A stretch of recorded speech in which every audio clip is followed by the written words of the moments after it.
આ તો મને એકલાની ટિકિટ મળી. આ તો પૈસા ઘણા આવશે એટલે જોક જોવા આવવાના. હું ફેમસ છું એટલે બધા મને પસંદ કરશે.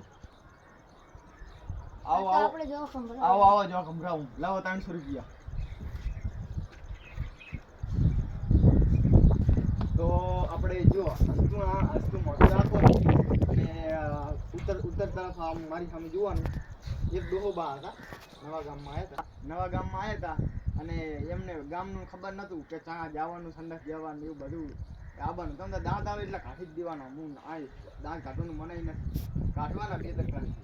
ડોહોબા આવ્યા હતા તે બહાર જવાની સગવડ નથી તે ગયા તે એક ઝાડ હતું, ઝાડની નીચે બેઠો, વાંદરો ઉપર હતો. વાંદરો કે હૂપ, ડોહોબા કે ફૂફ. અને ડોશીમાં બે જાતા હતા ને તે સિગરેટ ડોહોબા પીતા હતા તે સિગરેટ પડી ખાડો આવ્યો તે ડોશીમાં કે ડોહો બળી લેવા જો કે ડોશીમાં કે પડેલી બીડી ના લેવાય, આ તો પડેલી બીડી કહેવાય, આ તો અમારા રાજમાં નથી, રાજ તો અમારો અમદાવાદ છે, અમારો અમદાવાદ આમ છે, અમારો અમદાવાદ આમ છે, અમારો અમદાવાદ આમ છે. તો એ કરતા કરતા 4 દાડા થઈ ગયા. 4 દાડામાં ડોહો માદો પડી ગયો. પછી મહાણિયમ લઈ ગયા, પછી એના લાડવો છોડાયા, પછી 3 કિલો શક્કરપારા ખાધા ને વળી પછી બીજા દાડે જઈને મોસાણી કરાવી. ડોહોબા કે આ હા આરામ આરામ. પણ ડોહોબા જીવતો થઈ ગયા કે મારો ભાઈબંધ આવ્યો છે. જો સાંભળવાની મજા આવી હોય તો મિત્રો જો સાંભળવાની ચેનલને લાઈક સબસ્ક્રાઈબ કરી દેવાનું ભૂલતા નહીં.